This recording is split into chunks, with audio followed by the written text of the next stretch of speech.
আসসালামু আলাইকুম। আজকে আমি ফেসবুকের কিছু গুরুত্বপূর্ণ সেটিংস দেখাবো। তো আমি প্রথমে যাব ফেসবুকে অফিসিয়াল অ্যাপসে।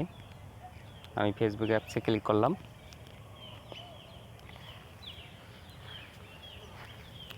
ফেসবুক অ্যাপসে ক্লিক করার পর আমি উপরে ডানে আমার লোগোতে ক্লিক করতেছি।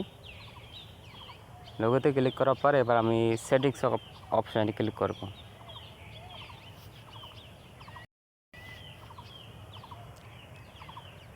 সেটিংস অপশানে ক্লিক করার পর আমি এখন নিচে যাব।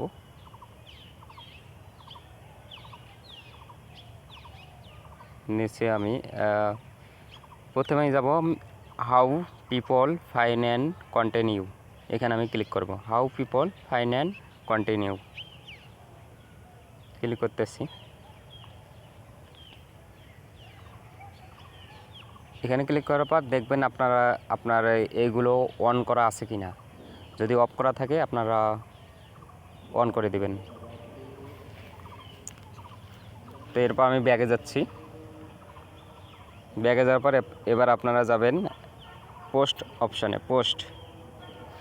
পোস্ট অপশানে দেখবেন যে এগুলো যদি অফ করা থাকে তাহলে আপনারা অন করে দেবেন। এবার আমি চলে যাব রিলস অপশানে ক্লিক করবেন। এখানে যদি অফ করা থাকে তাহলে অন করে দেবেন। এবার আমি চলে যাব ফলোয়ার্স অ্যান্ড পাবলিক কন্টেন্ট, এখানে আমি ক্লিক করতেছি।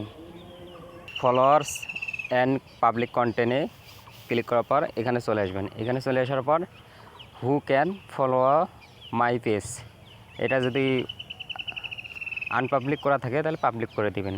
দেখেন আমি এখানে ক্লিক করতেছি, এটা পাবলিক করে দিবেন যদি অফ করা থাকে।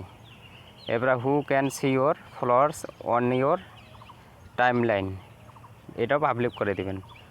তারপর who can see your people page and lists you follow, এটাও পাবলিক করে দিবেন।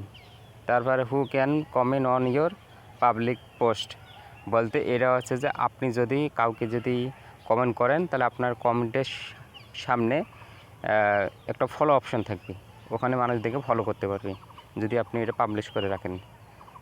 তারপর এখানে সবগুলো পাবলিক করে দেবেন এবং শো মোস্ট এইগুলো অফ করা থাকলে অন করে দিবেন। তারপর এই আর বাকি কিছু করার দরকার নেই।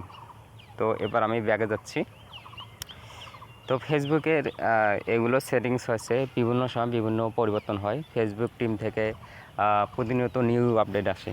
তো যখন নিউ আপডেট আসবে তখন আপনারা কতগুলো অপশন পাবেন, কতগুলো পাবেন না। তো ধন্যবাদ শেষ পর্যন্ত থাকার জন্য।